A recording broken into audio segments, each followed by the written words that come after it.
least $50 billion by the year 2000, as long as we resist the spread of unnecessary regulation. Do you think it was really a conspiracy?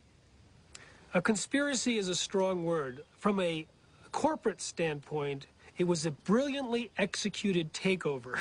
Early on, a gentleman by the name of Michael Taylor became the deputy administrator of the Food and Drug Administration right at the time that they were about to set out their policy. Who is Michael Taylor? On the internet, only a single image remains of the man who once wielded his power so discreetly. Today he heads a foundation called Resources for the Future.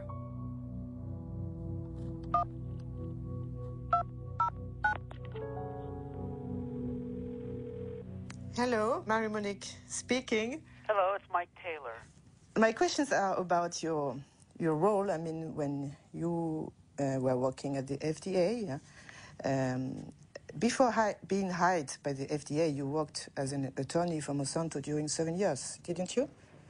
Well, I was a partner in a law firm of which Monsanto was a client, and I worked on some Monsanto matters, yes. And apparently, if I understood well what I read, and the FDA created a new position for you, Deputy Commissioner for Policy? Well, because there was a special need at that time at the FDA because of the new GMOs? It had nothing to do with GMOs. Nothing at all to do with GMOs. I wasn't the author of these policies, but that's just false. He moved over to the FDA in July of 1991.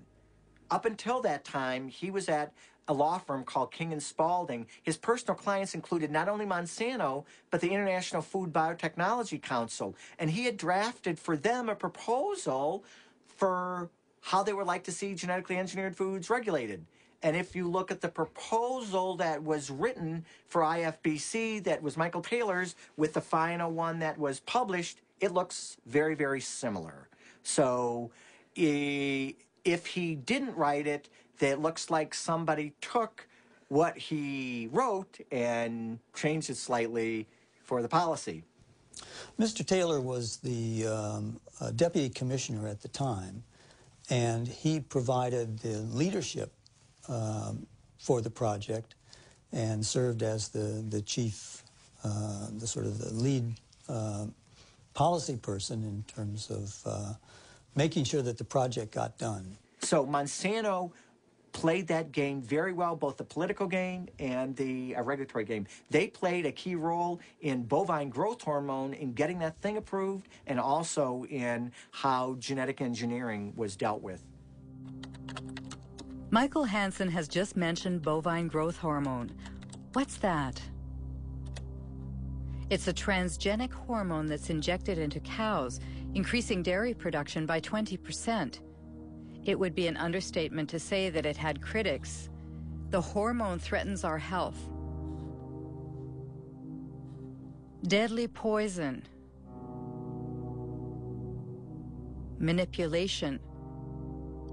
Called RBGH for a recombinant bovine growth hormone, Monsanto began selling it to dairy farmers in 1994 under the brand name Posilac.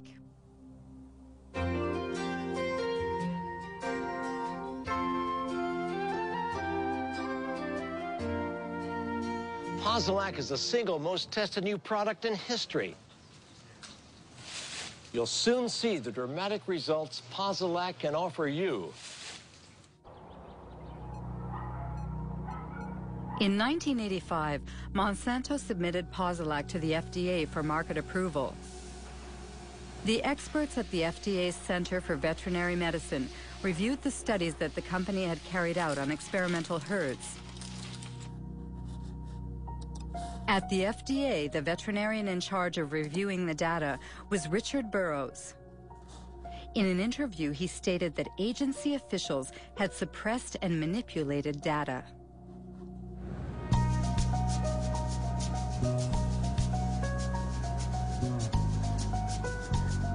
The data that they came in with lacked a lot of insight into the dairy industry.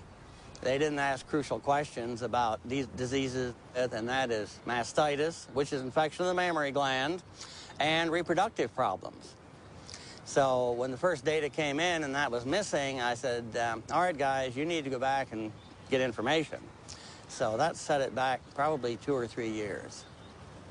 Did you warn the FDA about your concerns? They pretty much just sidetracked me. They pulled in, my boss pulled in other people that were closer to him, and I saw less and less of the data. Even the things I had asked for to be done, I didn't, like the mastitis studies, I never really got to see a lot of that because they figured, well, if you're in the way, we'll get you out of the way. So they sidetracked me. Eventually I was fired. One day I was escorted to the door and told that was it. I was done. Have you been threatened?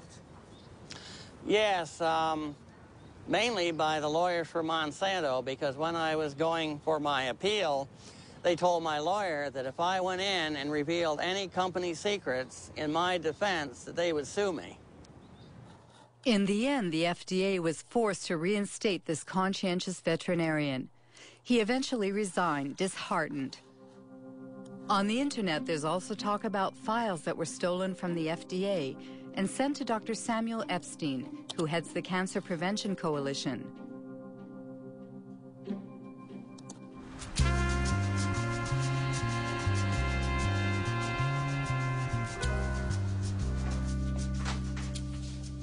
In 1990, Samuel Epstein published an article in the Milkweed, the standard for dairy reporting, edited by Pete Hardin. The scoop was based on the secret documents that the two men scrutinized. One morning, I came in, I think in October of that year, I came into my office and found a great big box of documents. And it came from Washington, but no indication as to who sent it. This was a box of files of all Monsanto records which had been submitted to the FDA on the veterinary tests in the preceding 6 years or so. Well, this was great fun. Many of these documents are original documents, and as it says here, company confidential. It contains confidential information which may not be reproduced, revealed to unauthorized persons, or sent outside the company without proper authorization. As an investigative journalist, that's the kind of stuff I like to report. Revealing this information made Monsanto and FDA very, very angry, because what we were able to establish is that there were dramatic physiological changes in the animals that received the shot, the hormone shots, compared to their control group peers.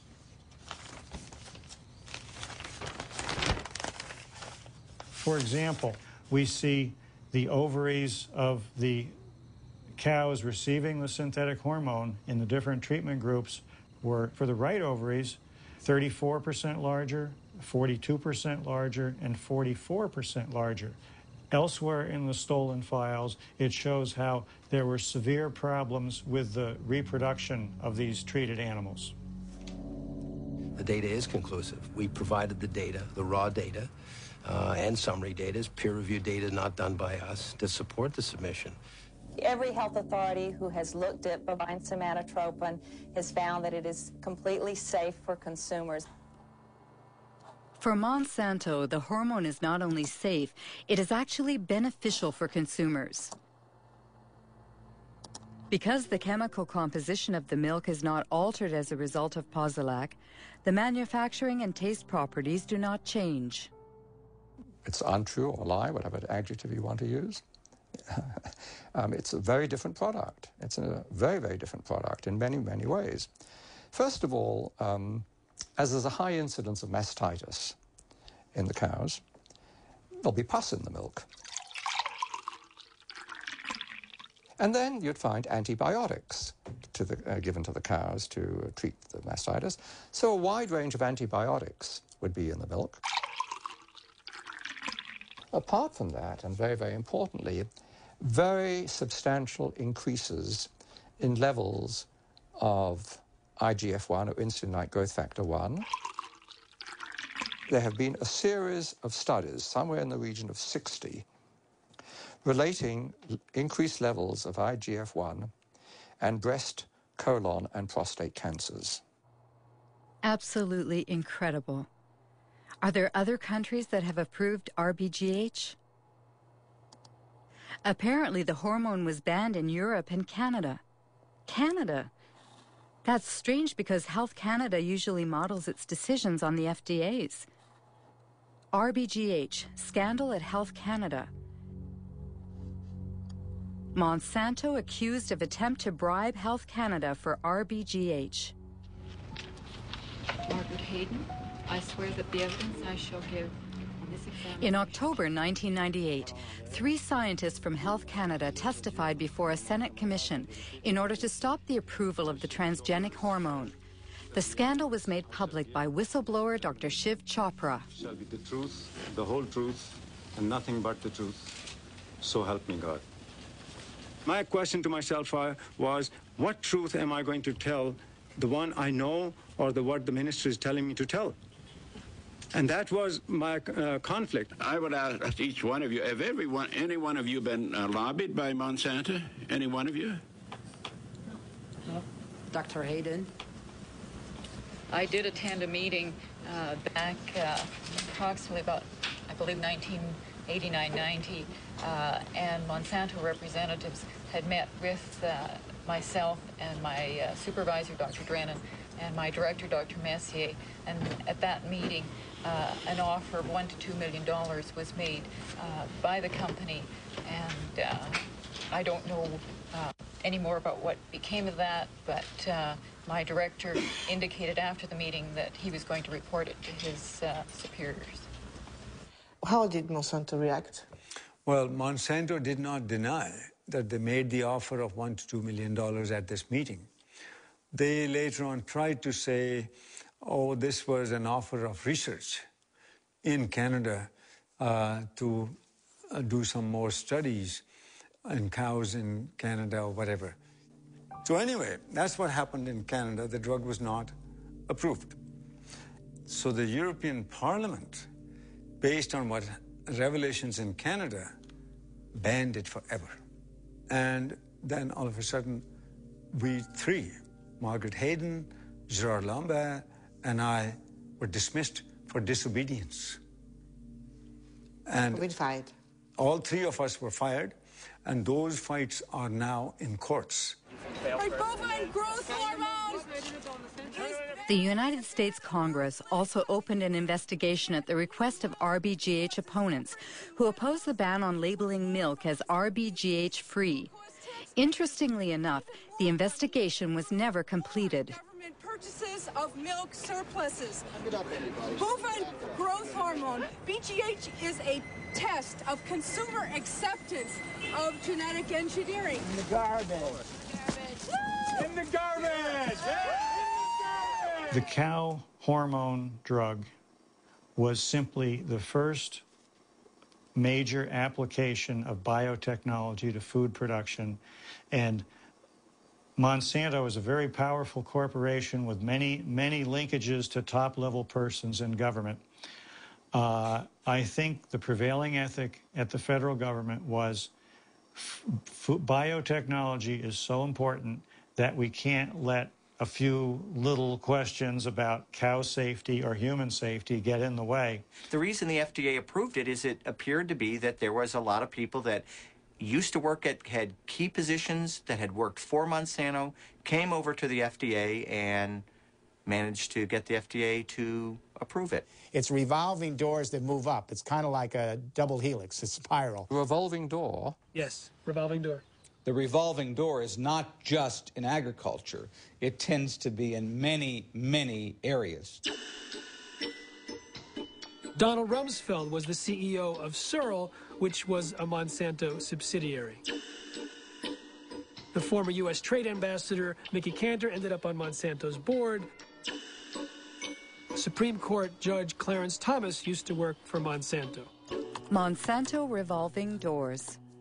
The state of affairs in 1999 includes Linda Fisher moves from the Environmental Protection Agency to Monsanto, Michael Friedman from the FDA to Monsanto, Marcia Hale and Josh King from the White House to Monsanto, Margaret Miller from Monsanto to the FDA, William Ruckelshaus from the EPA to Monsanto, and let's not forget Michael Taylor, who went back and forth several times.